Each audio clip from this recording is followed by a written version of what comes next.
capítulos grandiosos. Vamos a tomar de entre todo Isaías una porción para familiarizarnos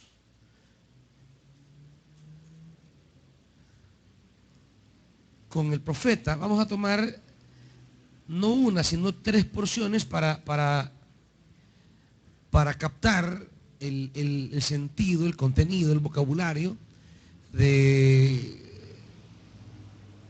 este libro que se ha denominado Isaías. Capítulo 1 primero, luego el capítulo 40 y luego el capítulo 65.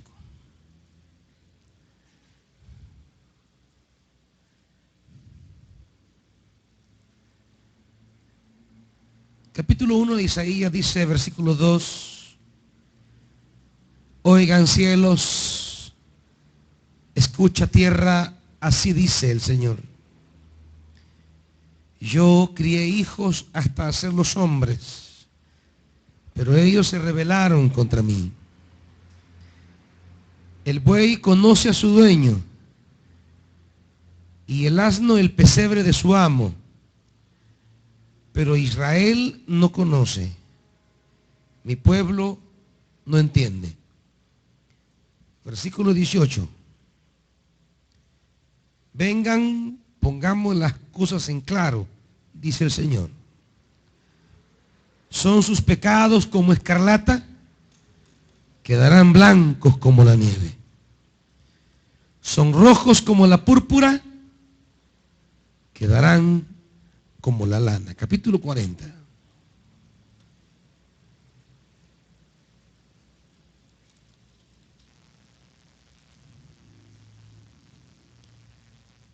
Consuelen, consuelen a mi pueblo. Hablen con cariño a Jerusalén y anúncienle que ya ha cumplido su tiempo de servicio, que ya ha pagado por su iniquidad, que ya ha recibido de la mano del Señor el doble por todos sus pecados. Una voz proclama, preparen en el desierto un camino para el Señor. Enderecen en la estepa un sendero para nuestro Dios. Que se levanten todos los valles y se allanen los montes y colinas, que el terreno escabroso se nivele y se alicen las quebradas. Entonces se revelará la gloria del Señor y la verá toda la humanidad. El Señor mismo lo ha dicho. Capítulo 65.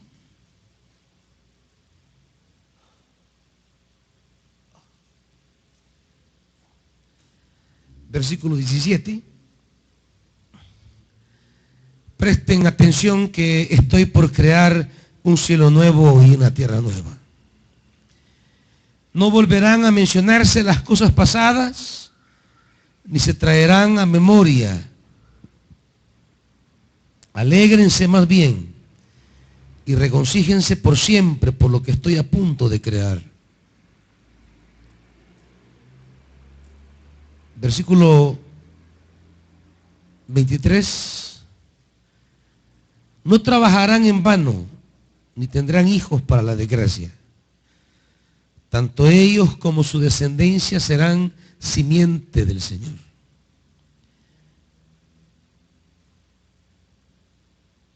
Antes que me llamen, yo les responderé. Todavía estarán hablando cuando yo les habré escuchado. El lobo y el cordero pasarán juntos. El león comerá paja como el buey. Y la serpiente se alimentará de polvo. En todo mi santo monte no habrá quien haga daño ni destruya, dice el Señor. Padre, que esta escritura, denominada Isaías, palabra tuya, alimente y comprometa nuestra vida esta noche. En el nombre de Jesús. Amén.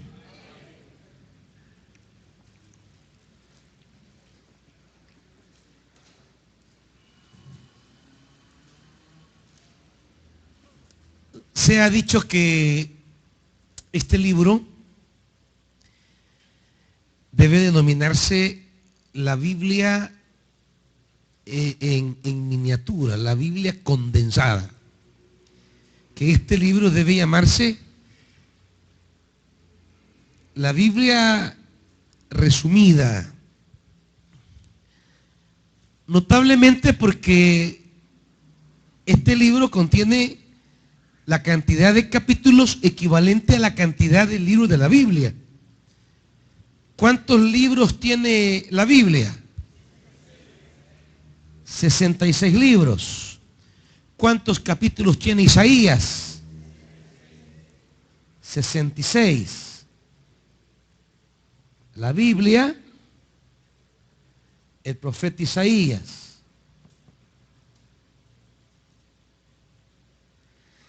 66 libros tiene la Biblia, 66 capítulos tiene Isaías.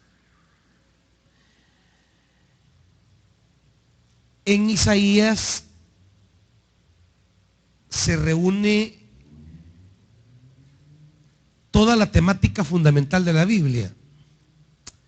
¿Cómo comienza Génesis?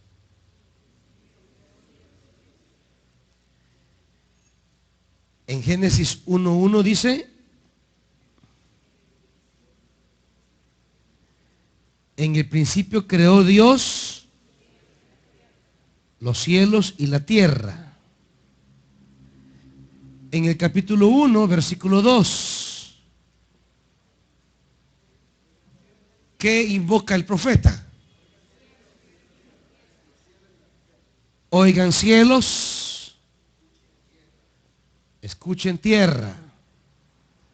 Tanto la Biblia como Isaías comienzan haciendo referencia a los mismos temas: cielo, tierra. Dentro del libro, diríamos, ¿cómo arranca el Nuevo Testamento? Digamos que para tomar de base un evangelio, que es el evangelio más antiguo y que reúne el pensar primitivo de la comunidad cristiana, tomen Marcos. Y Marcos 1:2, ¿cómo comienza?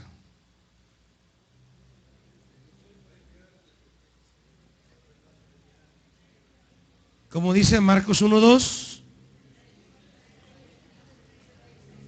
Como está escrito en el profeta Isaías, ¿qué está escrito?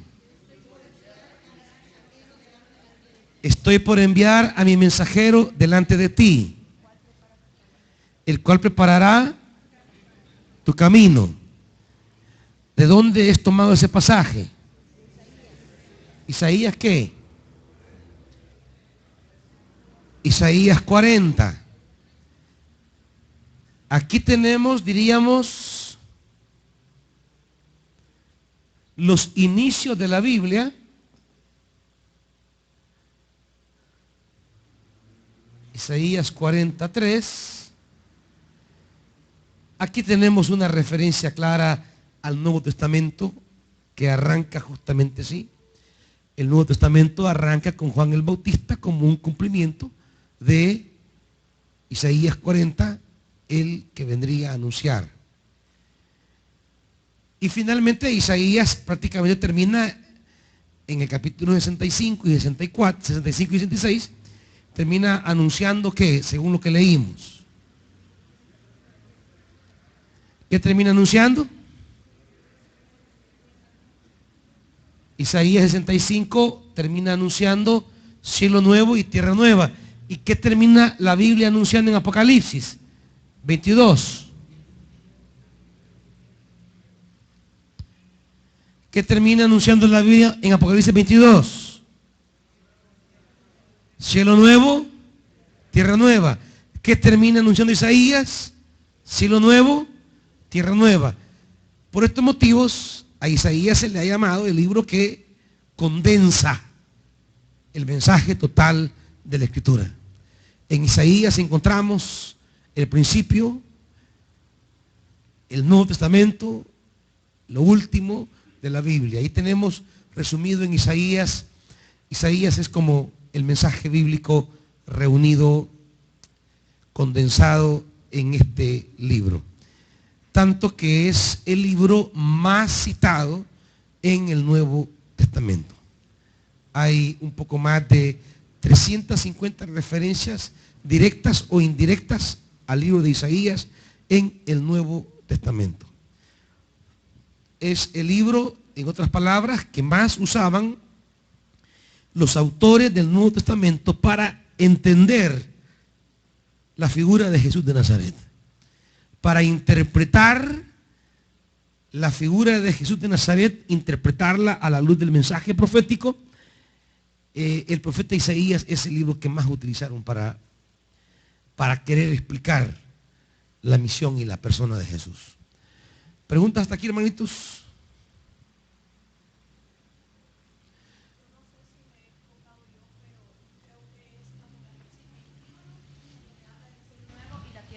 Sí. Capítulo 21 y capítulo 22 es la esperanza final. ¿Alguna pregunta?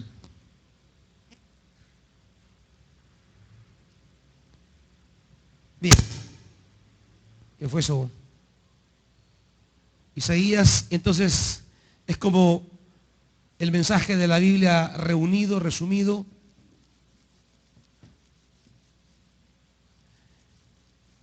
Y es el libro que más usaron los autores del Nuevo Testamento para querer entender la persona, la obra, la misión de Jesús de Nazaret.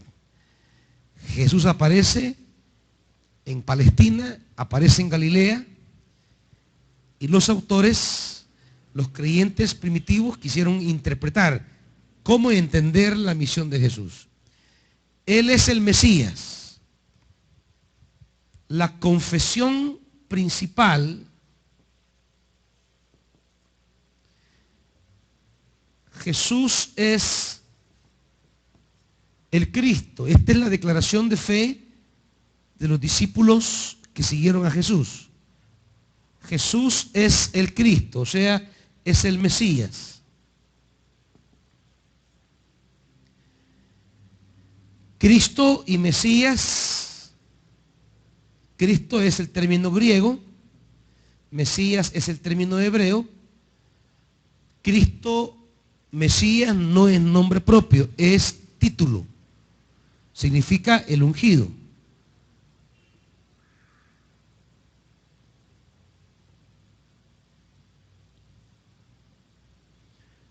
Todo el Antiguo Testamento plantea la esperanza mesiánica, es decir, la esperanza del Mesías.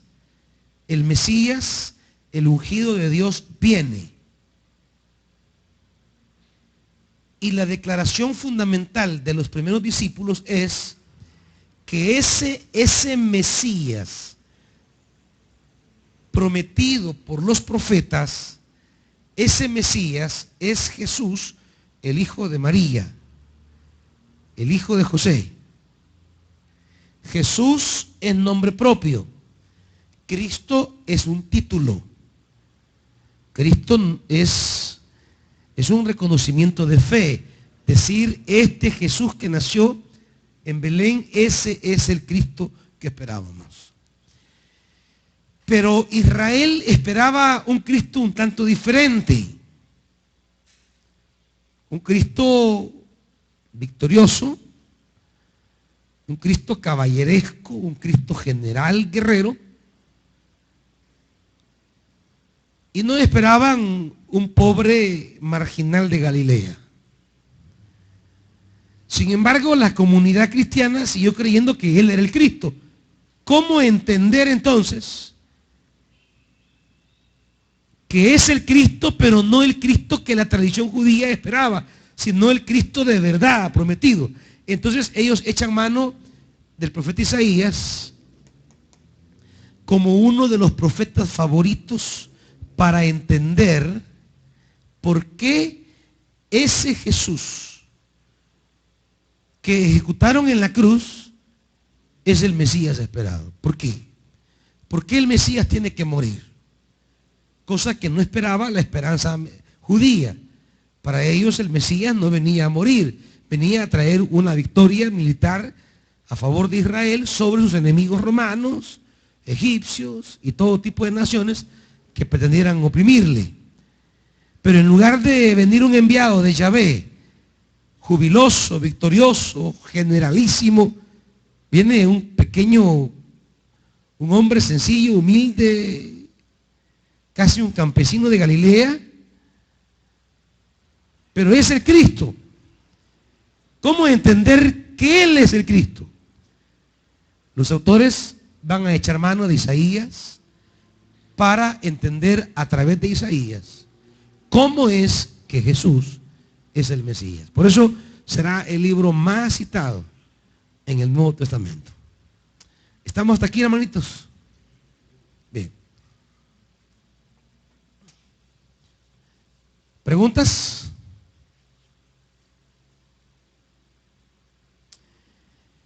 Tiene 66 capítulos, ya lo dijimos.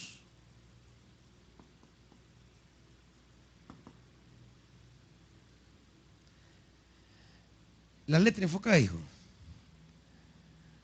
Lo que quiero es que lean, no que me vean, en principio. Son 66 capítulos. Aunque lleva el nombre de Isaías todo el libro, y cuando hablamos de Isaías estamos hablando de un personaje concreto. Isaías 1:1 da un perfil inicial del profeta histórico, es decir, el hombre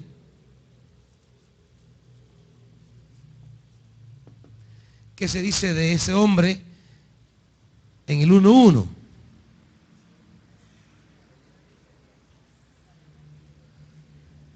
¿Qué se dice del hombre? Hablen duro, hermanos. Fue a ultrajar a alguien si gritaran. Ajá. Que se dice hijo de Amós. No voy a hacer de darle bravo al marido, que ahí sí pega el grito.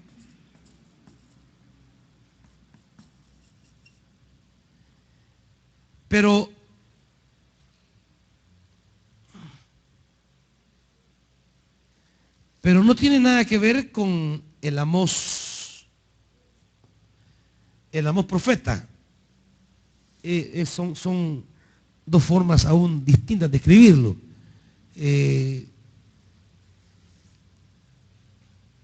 Amós, padre de Isaías, no tiene que ver nada con el profeta Amós, que es el profeta menor.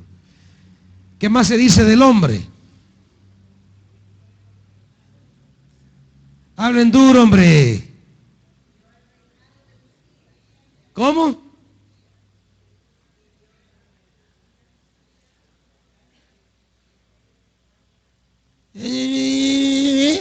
Hablen duro. ¡Ey, que no hay hombres aquí! Solo mujeres leen. Como no te enamoraba una bicha, ¿va? Fuera que enamoraran a Dios, mamacita, y les alcanza el galillo. Como es de leer la Biblia, no dicen nada. Ya, ojalá los vaya a ver un día predicando en sus congregaciones todos aguados, pura. Hermano, te bendiga, que una patada les voy a dar. Hablen sólido como hombres. ¿Qué más se dice? Respóndanme los hombres. ¿Qué más se dice de Isaías ahí?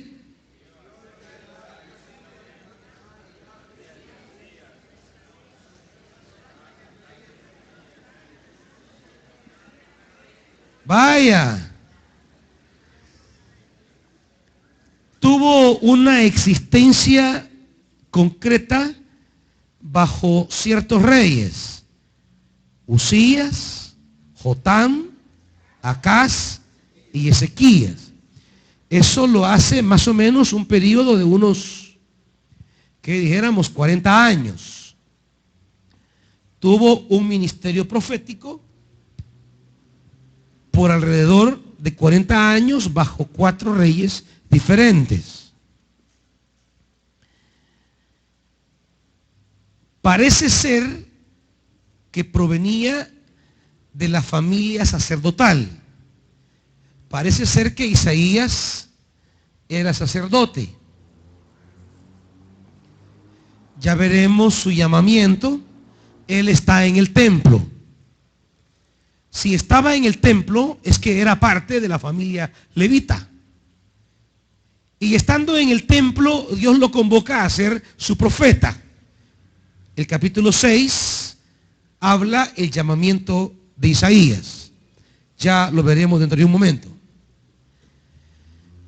Sin embargo, aunque este es el hombre Isaías, y el nombre de este hombre es el que lleva el libro, no todo el libro pertenece directamente a Isaías. Esto ubica a Isaías los reyes que tenemos. Usías, Jotán, Acaz y Ezequías ubican al hombre en un periodo preexílico. Se define y se delimita los reyes bajo los cuales él predicó. Por tanto,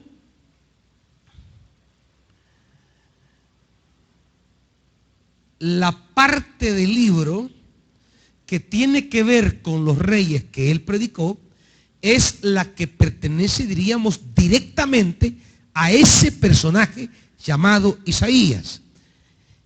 Y eso cubre capítulo 1 al capítulo 39. Estos 39 capítulos son los capítulos que describen el ministerio profético de este hombre llamado Isaías. Estos 39 capítulos son los que describen el mensaje con el cual Dios quiere iluminar al pueblo, y es el mensaje que pone en boca de Isaías. Luego, a partir del capítulo 40,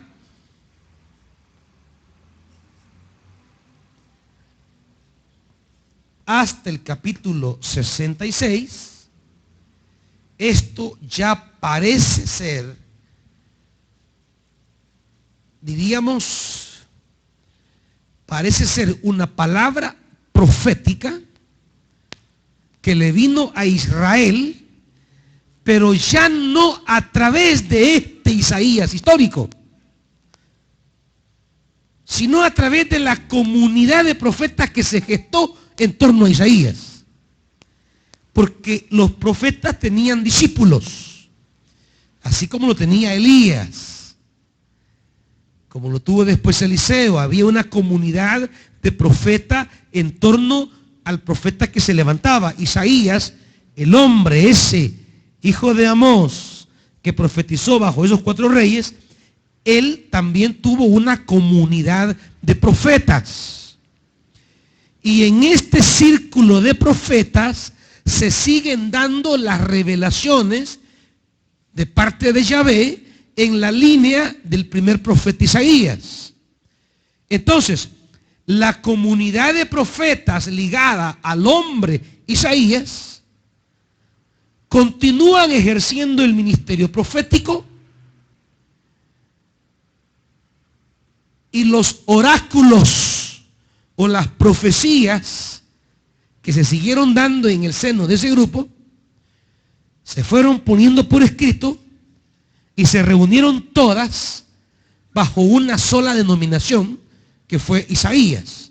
Aunque Isaías, el hombre no haya tenido una, diríamos, injerencia directa en esta parte del libro. Y es más, hay biblistas que hacen todavía una división más estrecha y hablan que hay una división interna del 40 al 55 y del 56 al 66. Por eso a este se le llama el primer Isaías,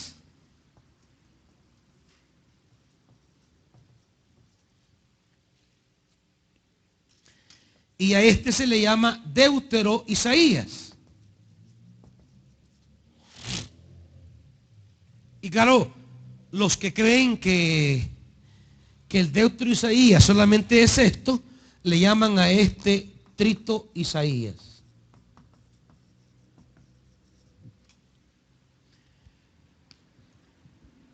Yo creo que la división entre el Deutero y el Trito es muy frágil. Por eso más bien decidí nada más tomar por el Isaías histórico y el Deutero Isaías, porque sí es clarísimo, y ya lo veremos, es clarísimo que del 1 al 39 hay una preocupación profética específica, hay temáticas, hay términos, hay vocablos, hay preocupaciones muy concretas, muy distintas a la segunda parte del libro. Es más, casi que es natural cuando dice que profetiza bajo Usías. Díganme los reyes que profetiza Isaías. Usías, Jotam, Acaz y Ezequías, 4 reyes. Usted puede ir viendo a lo largo del libro que van a ir apareciendo algunos de ellos. Por ejemplo, capítulo 6. ¿Quién aparece? Usías. Solo que Usías muere ese año, ¿ya? Pero ahí lo tenemos. Luego, en el capítulo 7, ¿quién aparece? Acaz.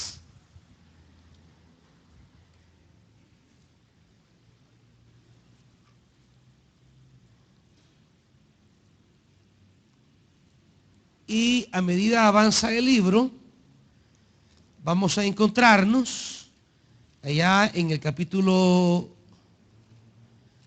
36, ¿quién aparece? Ezequías, que se dice es el último rey bajo quien él profetiza, bajo quien él ministra. Y toda referencia a Ezequías termina ¿dónde?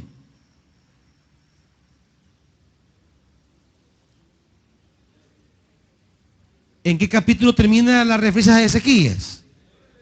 39. Ahí cierra. Está muy claro que al principio del libro nos dice que profetizó bajo 4 reyes y son los primeros 39 capítulos que nos hablan de esos 4 reyes. Es decir, su ministerio profético termina bajo Ezequías y justamente es en el capítulo 39 donde se cierra la parte que tiene que ver con Ezequías y donde se cierra de manera tan natural un estilo literario particular para que luego se abre otro. Ya entre el 39 y el 40 hay 2 estilos literarios, teológicos, completamente diferentes. El Isaías que viene escribiendo hasta el 39 y el que empieza a escribir del 40 en adelante no es el mismo. Se percibe que hay otro autor de por medio. Hay presencia de otro autor, de otra preocupación. Ahora, Estas son distinciones literarias, ¿me explico? Son distinciones literarias que reflejan momentos históricos en la nación de Israel y cómo Dios habló en momentos distintos. Porque el segundo Isaías o el Deutero Isaías, la palabra Deutero significa segundo, el segundo Isaías ya no es preexílico, ya es exílico y postexílico. Ya el mensaje que reflejan del 40 en adelante es que hay un tiempo nuevo.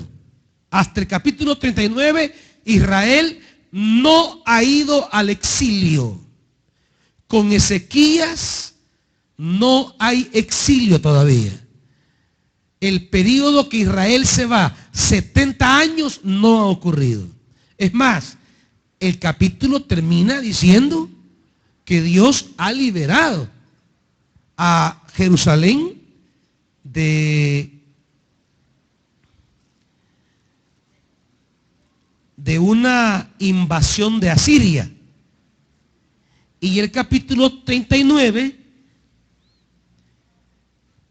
habla de lo que Ezequías hizo cuando llegaron los mensajeros de Babilonia.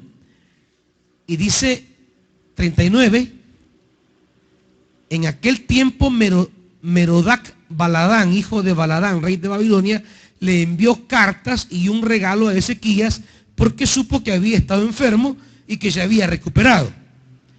Ezequías se alegró de recibir esto y le mostró a los mensajeros todos sus tesoros, la plata, el oro, las especias, el aceite fino, todo su arsenal y todo lo que había en ellos. No hubo nada en su palacio ni en todo su reino que Ezequías no le mostrara. 3. Entonces, ¿quién aparece ahí? Entonces Isaías fue a ver al rey Ezequías y le preguntó, ¿qué querían esos hombres? ¿De dónde vinieron? Y Ezequías responde, de un país lejano. Vinieron a verme desde Babilonia. ¿Y qué vieron en tu palacio?, preguntó el profeta. Vieron todo lo que hay en él, contestó. No hay nada en mis tesoros que yo no les haya mostrado. Entonces Isaías le dijo, oye la palabra del Señor Todopoderoso. Sin duda vendrán días en que todo lo que hay en tu palacio y todo lo que tus antepasados atesoraron hasta el día de hoy será llevado. Aquí se anuncia el cautiverio, el exilio. ¿Estamos? No quedará nada, dice el Señor, y algunos de tus hijos y de tus descendientes serán llevados para servir como eunucos en el palacio del rey de Babilonia. El mensaje del Señor que tú me has dado es bueno, respondió Ezequías. Y es que él pensaba, a menos mientras yo viva, habrá paz y seguridad. Habrá paz y seguridad mientras, y después de eso, viene el exilio. Entonces, el ministerio profético de Isaías termina con Ezequías. Ezequías tuvo un hijo que se llamó Manasés. Bajo su reinado es que Israel va a hacer que Jerusalén será tomada cautiva. Y según la tradición hebrea, este Manasés es el que asesinó a Isaías. Dice la tradición que lo hizo cortar en dos con una sierra por estarlo incomodando con sus mensajes. Ahora, lo que sí es cierto es que el mismo libro dice que su mensaje profético llegó a Ezequías. Debemos entender entonces que desde Ezequías, desde su hijo que fue llevado cautivo, hasta el retorno de Israel, ¿cuánto tiempo ha pasado? Cuando se anuncie el retorno, ¿cuánto tiempo duró el exilio? 70 años. Claro, Isaías no pudo vivir todo ese tiempo. ya había vivido 40 bajo 4 reyes. No iba a vivir 70 años de cautividad para luego venir a escribir otros 26 capítulos más. Porque si usted mira el capítulo 40, ya comienza anunciando algo completamente distinto. Porque el 39 termina advirtiendo: todo será llevado a Babilonia. Y aunque están pegaditos, 39 y 40, sin embargo hay un abismo de tiempo allí. Y el capítulo 40 cambia su tónica, cambia su temática, cambia el mensaje. Ya no es el mensaje de juicio que va a caracterizar al primer Isaías, un juicio sobre Jerusalén por no enderezar sus caminos. Ahora el mensaje del texto Isaías cambia. Y en lugar de un mensaje de juicio, ¿con qué arranca? Con un mensaje de consuelo.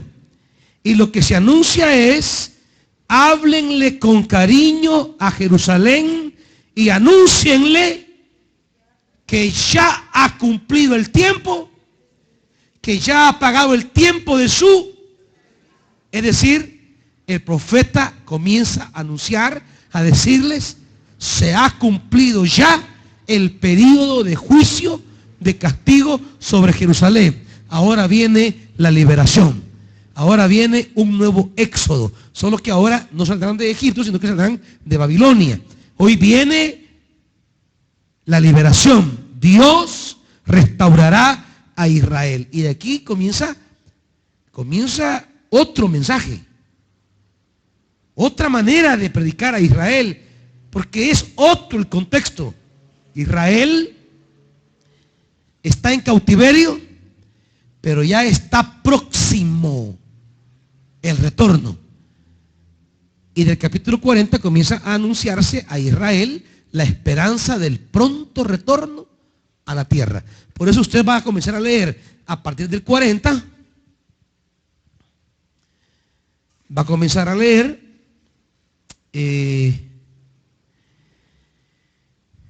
que la promesa del retorno se fundamenta en Dios. Por eso va a hablar el 40 de Dios en comparación a los ídolos. Y lo mismo entra el capítulo 41, 42, 43, se habla de Dios le recuerda a Israel que Él es su pueblo, que Él es su Dios, y viene toda una serie de promesas que Dios trae. Se anuncia la caída de Babilonia en el 47. En el 48, a partir del 12, se habla de la liberación de Israel. En el 49, a partir del 8, de la restauración de Israel. La salvación de Israel en el 51. En el 52, despierta, Sión, despierta, revístete de poder, ciudad santa, ponte tus vestidos de gala, que los incircuncisos e impuros no volverán a entrar a ti. Sacúdete el polvo, levántate al trono, libérate de las cadenas. El 3, ustedes fueron vendidos por nada y sin dinero serán redimidos. El 7, qué hermosos son sobre los montes los pies del que trae buenas nuevas, del que proclama la paz, del que anuncia buenas noticias, del que proclama la salvación, del que dice a Sión: tu Dios reina. 9, ruinas de Jerusalén prorrumpan juntos en cantos de alegría, porque el Señor ha consolado a su pueblo, ha redimido a Jerusalén. El Señor desnudará su santo brazo a la vista de todas las naciones, y todos los confines de la tierra verán la salvación. O sea, aquí el tema es completamente distinto. En estos capítulos iniciales La temática es otra. Ya leyeron algo del Deutero Isaías, ¿verdad? Promesas, anuncio. Ahora veamos algo del primer Isaías, capítulo 1. Para que vean el contraste entre los énfasis que se hacen entre uno y otro.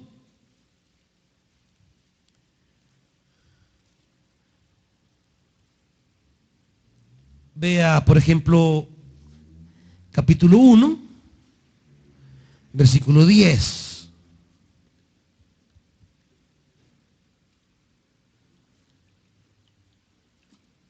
Oigan la palabra del Señor, gobernantes de Sodoma. Escuchen la enseñanza de nuestro Dios, pueblo de Gomorra. Sodoma y Gomorra son dos naciones que en la tradición hebrea son vistas como naciones despreciables por su profunda pecaminosidad contra Dios. Y el profeta utiliza esos dos nombres para hablar de Jerusalén. Lo que les quiere decir es: Israel, ustedes son comparados a Sodoma y a Gomorra. Cuando habla de Sodoma y Gomorra está hablando de Jerusalén. ¿De qué me sirven sus muchos sacrificios?, dice el Señor. Harto estoy de holocaustos de carneros y de la gracia de animales engordados. La sangre de todos los corderos y cabras no me complace. ¿Por qué vienen a presentarse ante mí? ¿Quién les mandó traer animales para que pisotearan mis atrios? Dios estaba hablando del rechazo de las ofrendas que se dan en el templo. Esto significa que hay templo cuando este profeta Isaías primero está predicando, porque luego de la destrucción ya no hay templo y ya no se va a hablar de sacrificios, porque no hay templo en que ofrecer. No me sigan trayendo vanas ofrendas. El incienso para mí es una abominación. Luna nueva y festividades se me han vuelto una carga. Cuando levantan sus manos, yo aparto de ustedes mis ojos. Aunque multipliquen sus oraciones, no las escucharé, pues tienen las manos llenas de sangre. Lávense, límpiense, aparten de mi vista sus obras malvadas, dejen de hacer el mal, aprendan a hacer el bien, busquen la justicia, reprendan al opresor, aboguen por el huérfano, defiendan a la viuda. Este es el mensaje que en los primeros 39 capítulos se va a mantener como constante. Porque el Isaías de los primeros 39 capítulos es un Isaías preexílico. Un Isaías que predica a una Jerusalén que todavía no ha ido al exilio, todavía no ha ido a cautividad. Y el interés de este profeta de los primeros 39 capítulos es que Israel enmiende sus caminos. Es el profeta que anuncia todavía una oportunidad. Dios no quiere castigarles. Dios no quiere que pasen por el cautiverio. Dios quiere que se pongan a cuentas, que enderecen sus caminos, que vuelvan a la alianza, que retornen a la ley, que vuelvan al testimonio. El profeta de los 39 capítulos es un profeta que convoca a Israel a la conversión, anticipándole que la conversión es lo único que puede librarles del cautiverio. Porque bajo el periodo de estos reyes se dieron políticas de alianzas. Acaz va a ser un rey que haga políticas alianzas con Egipto. Jotam hará alianzas con Egipto. Y el profeta va a recriminarle. Por ejemplo, dice, este tipo de recriminaciones van a comenzar desde el capítulo 17. Porque Israel quiere hacer alianza con Damasco, con Etiopía, con Egipto, con Arabia.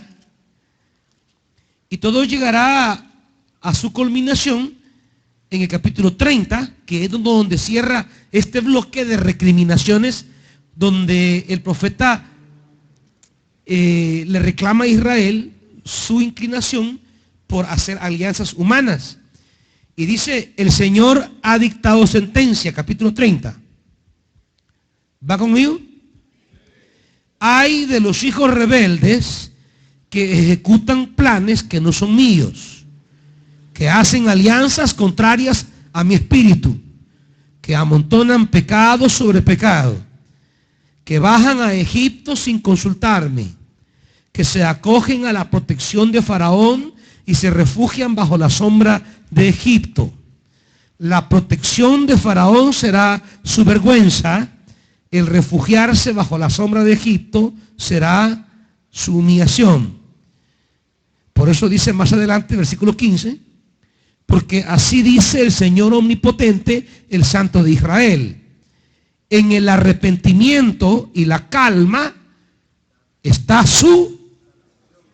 ¿en dónde está la salvación? En el arrepentimiento, en volverse a Dios y la calma. En la serenidad y la confianza está su fuerza. Pero ustedes no lo quieren reconocer. Se resisten y dicen: huiremos a caballo. Por eso tendrán que huir. Dicen: cabalgaremos sobre caballos veloces. Por eso veloces serán sus perseguidores. O sea, Israel quiere prepararse para el inminente ataque de Babilonia. Y lo que Israel hace es buscar alianzas con Egipto, con Damasco, para fortalecer su poderío militar y hacer frente a Babilonia. Este profeta Isaías, el Isaías hijo de Amós, de cuyo mensaje testifican los primeros 39 capítulos, aparece para decirle: estas alianzas no le agradan al Señor. Si quieren salvarse de Babilonia, entonces vuélvanse al Señor. Confíen en el Señor. Vuelvan a su ley. Agraden al Señor. Y esto les traerá calma y victoria. Pero ustedes no quieren.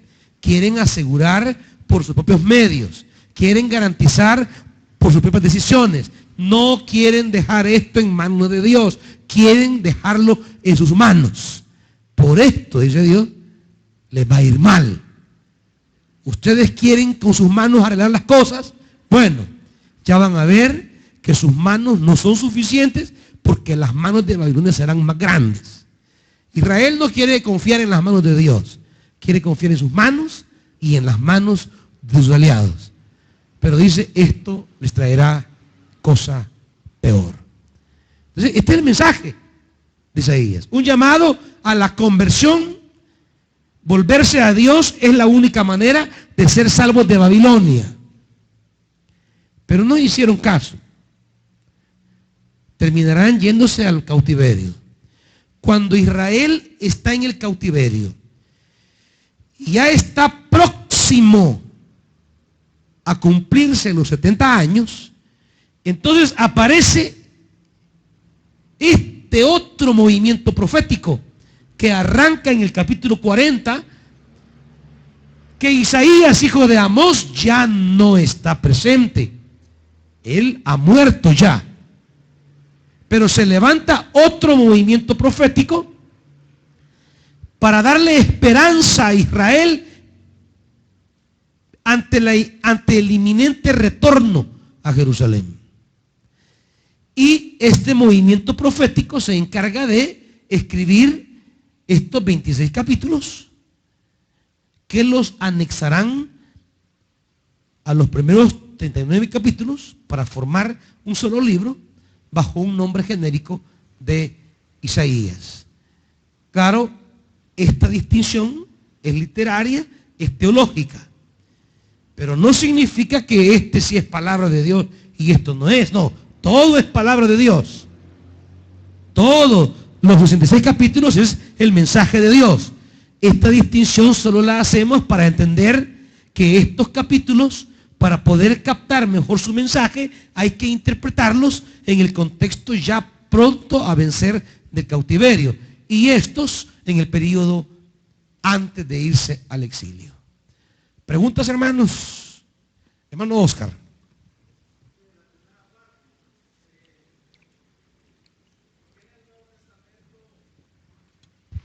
En el Nuevo Testamento se habla de del profeta Isaías se toma en los evangelios, como que él está en los capítulos 9 y el 11.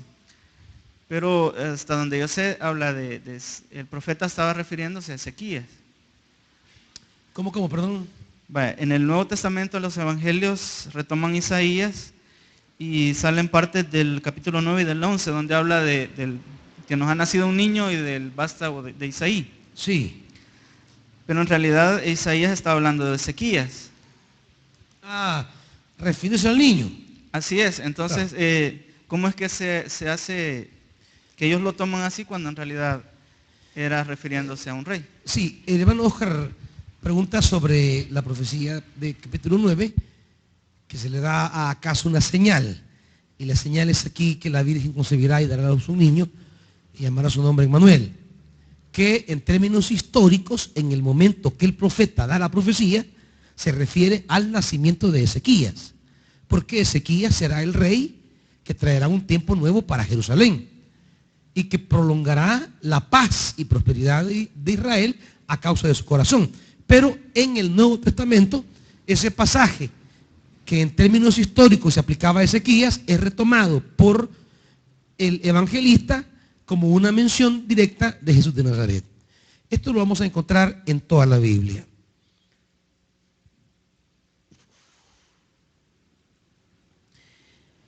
Muchísimas cosas que no tenían que ver ni con Cristo ni con la iglesia, en el Nuevo Testamento serán aplicados a Cristo y a la iglesia.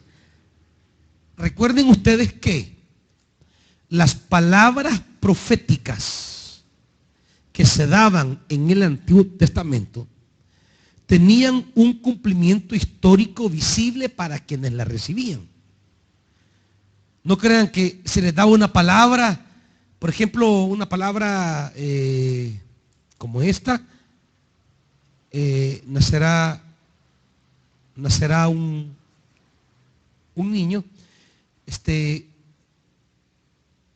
Acompañen a esta niña que va a tomar el bus en la parada, hijos. Vean unos dos.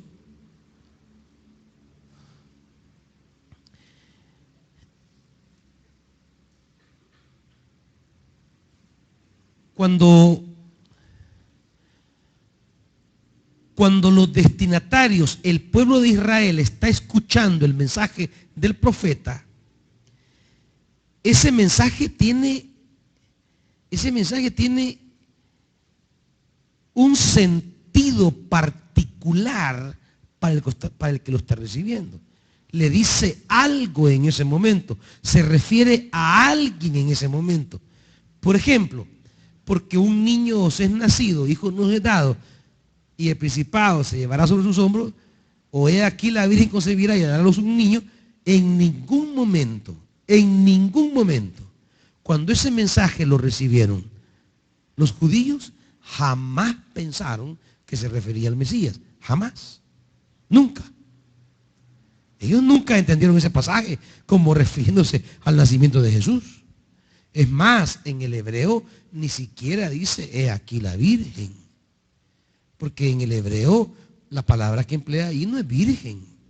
He aquí la muchacha concebirá. He aquí la mujer concebirá y dará a luz un hijo. El problema es, no el problema, sino que el juego de palabras con el que los autores van a jugar. Cuando el hebreo es traducido al griego en el Antiguo Testamento, ¿se acuerdan cómo se llama esa versión? Se lo dije aquel día.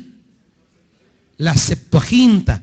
Cuando el Antiguo Testamento es traducido al griego para tener un Antiguo Testamento en griego, la palabra de Isaías 7:14, que solo dice la muchacha, no la Virgen, se tradujo al griego por partenos, que significaba virgen. Pero fue un sentido de palabra que se le dio en la traducción. Y cómo los autores del Nuevo Testamento van a citar el Antiguo Testamento en griego. Ellos no van a citar el hebreo, citan el griego. El 85% de las citas que los autores del Nuevo Testamento hacen del Antiguo no vienen del texto hebreo, sino del texto griego de la Septuaginta. Y entonces ellos encontraron en ese pasaje una referencia al nacimiento de Jesús. Pero es una interpretación creativa. Yo les quiero decir que muchas de las citas que van a traer a memoria a los autores del Nuevo Testamento son trabajos creativos de interpretación. Porque esa interpretación ni siquiera era concebible en el Antiguo Testamento, ni siquiera. Pero que en la perspectiva de Cristo, Cristo se vuelve como un lente con el cual ellos ven ahora el Antiguo Testamento. Y entonces encuentran cosas en el Antiguo Testamento que ningún rabino ni nadie los puede encontrar porque sus lentes no eran Cristo. Y ahí encuentran como ese caso, o el caso en específico en Isaías también, del siervo de Yahvé. Hay una figura que aparece en el Deutero Isaías que se le llaman los cánticos del siervo sufriente, donde aparece, por ejemplo, el cántico más famoso es el capítulo 53, tan conocido por todos. Este es uno de los cánticos del siervo. Luis.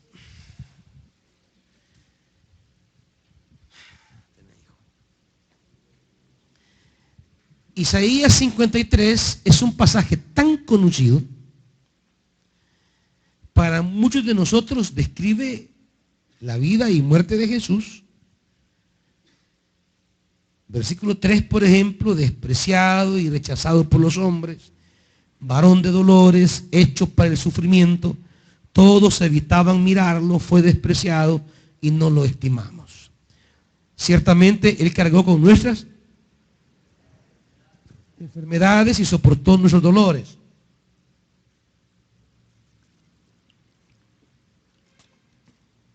Pero nosotros lo consideramos herido, golpeado por Dios y humillado. Él fue traspasado por nuestras rebeliones. Bueno, ustedes ya conocen este capítulo, no quiero seguir leyendo. Quiero más bien trabajar el sentido. Este capítulo jamás, nunca en toda la interpretación judía del Antiguo Testamento, jamás, nunca se refirió al Mesías. Nadie entendió este capítulo como referido a Jesús. Cuando habla el eunuco etíope, ¿se recuerda usted que le pregunta a Felipe, ¿de quién habla él? ¿Habla de sí mismo o habla de otro? Es que nunca se refirió a Cristo. Israel siempre pensó que el profeta se refería al pueblo como siervo de Dios. Que Israel era el siervo de Dios. Que Israel era el siervo sufriente. Que a través de Israel Él traería salvación a las naciones. Que Israel es el siervo de Yahvé. Aparecen los cristianos y dicen que no. El siervo de Yahvé no es Israel. El siervo de Yahvé es Jesús. Y es en Jesús que Dios traerá salvación. Pero esa interpretación es original de los creyentes en Jesús. El Nuevo Testamento, en síntesis, el Nuevo Testamento es la interpretación cristiana del Antiguo Testamento. Eso es el Nuevo Testamento. El Nuevo Testamento es la interpretación cristiana del Antiguo Testamento. Cómo los creyentes en Jesús recogen la rica tradición del Antiguo Testamento, la hacen suya y la proyectan al futuro. Entonces, los cristianos van a encontrar en el Nuevo Testamento, en el Antiguo Testamento, una cantidad de interpretaciones que ni el profeta ni los receptores originales siquiera sospecharon o tuvieron en mente, que es más bien una creación de los intérpretes del Nuevo Testamento. ¿Preguntas, hermanos? Hermana Esther, dígame.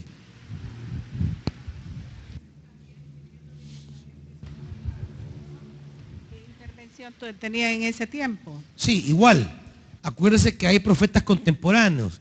Ya vamos a ver que los profetas son contemporáneos. Por ejemplo, Isaías va a compartir con Oseas y Amós el siglo VIII, ¿verdad? Van a ser contemporáneos.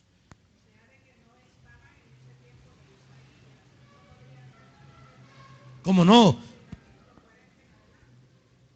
¿Cuál, perdón? ¿Cómo? Ajá. Otro grupo en torno a Isaías, correcto. ¿Están incluidos a dónde?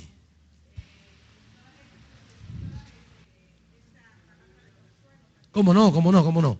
Es más, justamente el que hayan anexado esa palabra de consuelo de esos 26 capítulos, supone que esa profecía se dio en torno a una comunidad que se forma bajo la figura del Isaías histórico.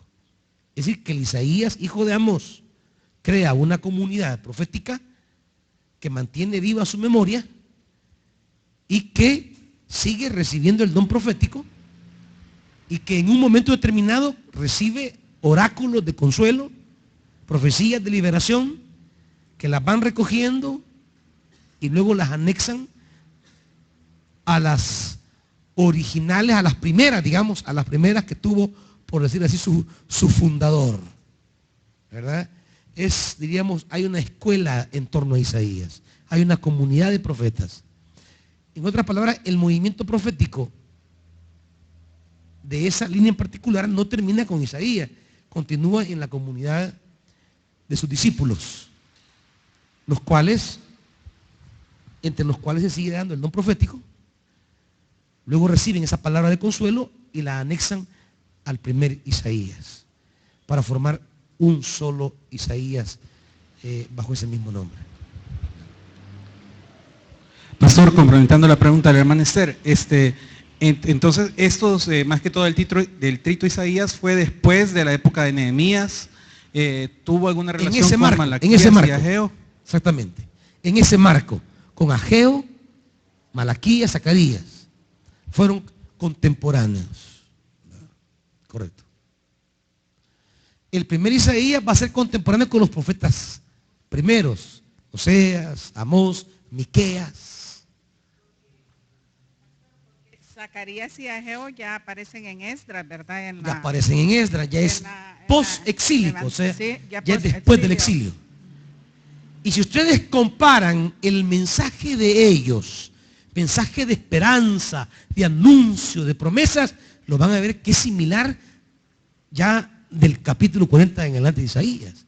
Hay promesas sobre lo que viene, y yo traeré, y verán tus hijos, levántate, enseña tu tienda.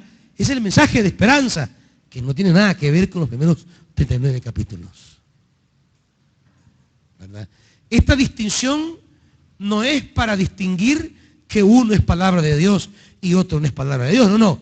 Es para distinguir la palabra de Dios en un momento particular y la palabra de Dios en otro momento particular. ¿Me explico, hermanitos? ¿Preguntas? ¿Hermano Jorge? Segundo de Reyes, habla del rey Ezequías también. Sí, claro. ¿Verdad? En el capítulo 20. Claro. Entonces, también Crónicas. Ajá, Crónicas. Pero, o sea que fue que separaron en el segundo de Reyes, este capítulo que aparece ahí, se refiere el mismo el rey. mismo Ezequías. Es el mismo Ezequías. ¿Cuánto tiempo trascendió de todo eso? No. O sea, en la digamos, separación que hay. O sea, entre Reyes e Isaías no hablemos de un tiempo. ¿Cuánto tiempo pasó entre Reyes e Isaías? No. Se han separado porque son dos libros con géneros distintos. Pero hablan de la misma época. Solo que Reyes lo hace en una forma de narración. Isaías lo hace en un estilo literario profético. Pero el período es el mismo. Es el mismo rey, es el mismo profeta, es el mismo Ezequías, el mismo Acaz, como aquí. Solamente que en Reyes la perspectiva es distinta. En Reyes no se nos habla de los profetas, se nos habla de los reyes. Pero en Isaías se nos habla no de Ezequías, sino del rol que el profeta tuvo en el reinado de estos reyes. Entonces, no es que debo preguntarme de Reyes a Isaías, como hay una separación, porque desde Reyes está Crónica, Era, Nehemías, Esther, Job, Samuel, y cualquiera puede decir que esa separación es de tiempo. No. Esa separación solo es arreglo de los libros como han quedado en la Biblia, pero no significa que hay un periodo entre ellos. No sé si me logro explicar. Bien. Otra pregunta, hermanitos. Hermano. Pasen ahí, hijos. Bueno, mi duda sería que entre el capítulo, en el capítulo 39 y el 40, se supone que hay una diferencia de 70 años, ¿verdad? Que Hay un periodo. En el 39 se habla sobre cómo va a llegar a la cautividad, y en el 40 habla que ya está saliendo de la cautividad. Mi pregunta es si no hay alguna explicación de cómo fue que llegó a esa cautividad, cuáles fueron los errores o las situaciones que pasaron para que el pueblo de Dios llegara a esa cautividad. ¿Cuándo respondimos eso? ¿Con quién respondimos eso? Con el cronista y con el deuteronomista. Hay dos clases que tienen que ver sobre eso, donde Israel se pregunta, ¿por qué estamos en la cautividad? Y entonces viene el deuteronomista y arranca a escribir desde Deuteronomio, Josué, Jueces, primero de Samuel y Reyes, porque Reyes termina con el cautiverio, para explicar desde los orígenes de Deuteronomio a Reyes cómo es que llegaron a la cautividad. Eso es la explicación. Dios establece con Deuteronomio la bendición y la maldición para Israel, ligados a la alianza. Israel va a quebrantar la alianza y eso lo va a llevar a la cautividad. Hay una clase, están las clases todas juntas en YouTube, Jeremías o no. Todas están en YouTube. Busquen ahí, tiene que llamarse una, no sé, ¿cómo le pusieron ustedes? ¿Cómo? Historia deuteronomista. Escúchela y ahí está la explicación, ¿verdad?, de por qué llegaron a la cautividad. ¿Otra pregunta, hermanitos? Hermano Catota.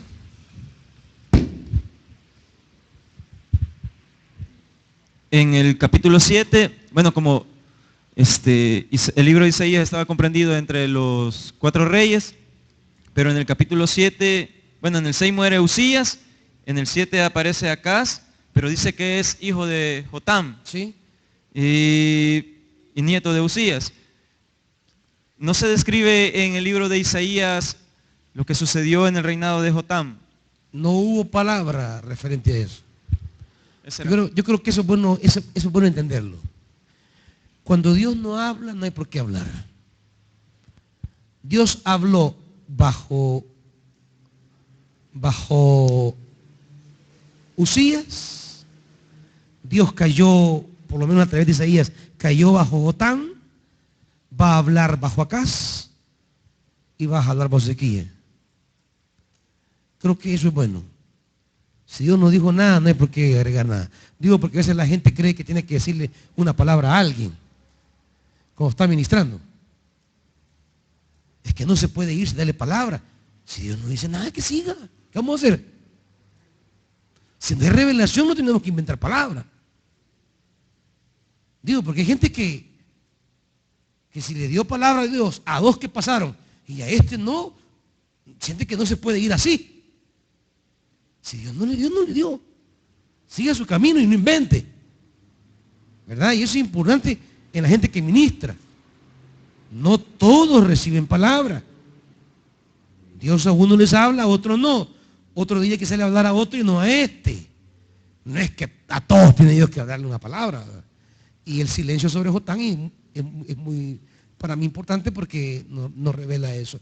No tuvo que, apuro tuvo que crear una palabra sobre Jotán, porque si no, como que no era profeta. Es decir, la validez del profeta no está en que debe tener palabra para todos, no. La validez del profeta es que debe hablar cuando Dios habla y callarse cuando Dios calla. ¿Otra pregunta? Bien, cerramos aquí, pónganse de pie, hermanitos.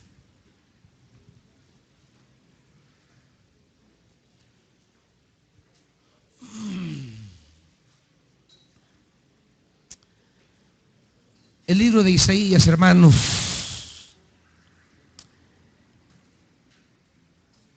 es un libro que narra el juicio divino, pero narra sobre todo la salvación divina. Porque Dios es un Dios que siempre salva. Isaías significa el Señor salva. La palabra última sobre nuestra vida no es nuestro pecado, sino la intención salvadora de Dios. Por eso dice el apóstol, donde abundó el pecado, sobreabundó la gracia. Te agradecemos, Dios,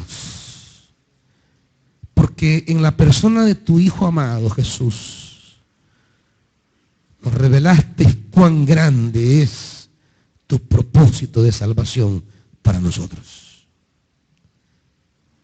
Que ni siquiera el pecado del mundo entero fue demasiado grande como para impedir tu acción salvadora. Nuestro pecado personal, aunque haya sido terriblemente aborrecible, no anuló tu intención salvadora. Tu amor ha sido más grande. Tu misericordia ha sido mayor. ¿Qué más puede ser parte de nuestra vida como gratitud a tu salvación? Ser esos pies que caminan sobre los montes anunciando tu salvación. Vivir comprometidos en la proclamación a tiempo y fuera de tiempo de esa palabra salvadora. Que estos hombres y mujeres que están aquí, comprometidos con la proclamación del Evangelio, sean fieles hasta el final de sus días con el santo ministerio de la palabra. Que ninguno flaquee, que nadie vuelva atrás, para la gloria de tu nombre y la realización de tu propósito. En el nombre de Jesús. Amén. El Señor les bendiga, hermanitos.